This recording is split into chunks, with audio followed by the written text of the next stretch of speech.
ታላቁን የእግዚአብሔርን ሰው በታላቅ አክብሮት ከእርሱ ጋር ለሚገባው ወደዚህ ጉባኤ ለሚገባው ለእግዚአብሔር ሐልዎት ለእግዚአብሔር ህልውና ክብር እየሰጣችሁ የእግዚአብሔርን ሰው ነቢይ እዩ ጩፋን በታላቅ አክብሮት ተቀበሉት።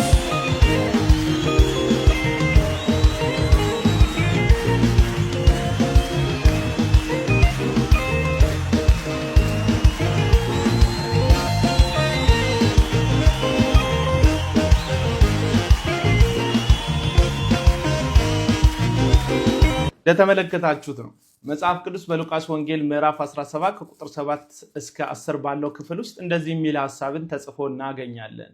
ከእናንተ እርሻን የሚያርስ ወይም ከብት የሚጠብቅ ባሪያ ያለው ከእርሻ በተመለሰ ጊዜ በማዕድ ተቀመጥና ብላ የሚለው ማን ነው? እራቴን አሰናዳልኝ እስክበላም እስክጠጣም ድረስ ታጥቀህ አገልግለኝ፣ ከዛም አንተ ብላ ጠጣ ይለዋል። ያንን ባሪያ የታዘዘውን ስላደረገ ያመሰግነዋልን? እንግዲያውስ እናንተ የታዘዛችሁትን ሁሉ በፈጸማችሁ ጊዜ ላደርገው የሚገባኝን የታዘዝኩትን ፈጽሜያለሁ፣ የማልጠቅም ባሪያ ነኝ በሉ ተብሎ ተጽፏል። ይህ የሚያሳየው ደግሞ በአንድ ጌታና በአንድ ሎሌ መካከል በአገልግሎት ውስጥ ስላለ አካሄድ በጌታ በኢየሱስ ክርስቶስ የተሰጠ ትምህርት ነው።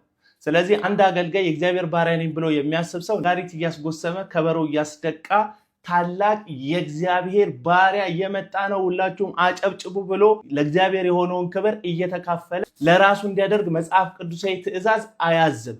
ከዛ ባለፈ ደግሞ እርሱ ሲገባ ተከትሎ የሚገባ እግዚአብሔር ያለ ይመስል እርሱ ጋር የሚመጣ እግዚአብሔር ነገር እንዳለ ሲያስነግሩ ትሰማላችሁ።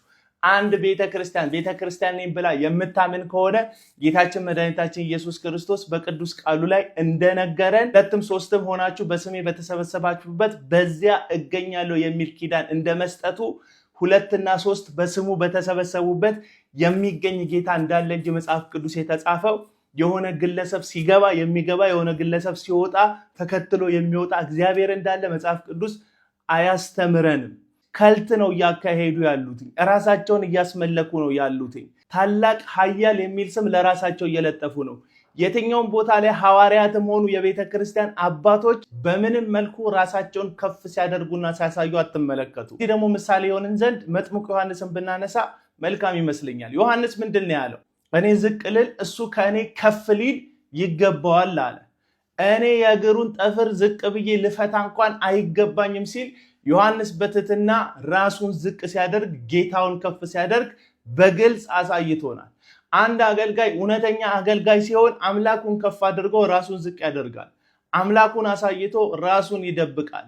የአምላኩን መልክ የአምላኩን ማንነት በህይወት ውስጥ ያሳያል። ቅድስናውን፣ ጽድቁን፣ እግዚአብሔርን መፍራቱን ያሳያል እንጂ ታላቅ ነኝ እያለ ራሱ በገነባው የራሱ መጋዘን ውስጥ ከበሮ እያስመታ ነጋሪት እያስጎሰመ የእግዚአብሔር የሆነውን ክብር ሲካፈል እንደዚህ አትመለከቱ።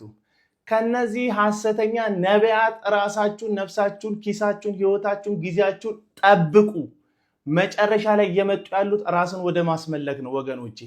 ምትነቃ ካለ ንቃ፣ አለበለዚያ ግን እያጨበጨብክ ነገ ደግሞ ትዘምርለታለህ። እያጨበጨብክ ነገ ደግሞ እግሩ ስር ወድቀህ ትሰግድለታለህ። ከነቃ ዛሬ ነው መንቃት ያለብህ። ታላቅ ነኝ ሲሉ ከነቃ ዛሬ ነው መንቃት ያለብህ። ኃያል ነኝ ሲሉ ከነቃ መንቃት ያለብህ ዛሬ ነው። አጨብጭብ ብለው በኪቦርድ ሙዚቃና ጭብጨባ እያስጨበጨቡ አምልኮ ለራሳቸው ሲወስዱ ስታይ ማለት ነው። ይመቻችሁ፣ ማምለጥ ይሁንላችሁ።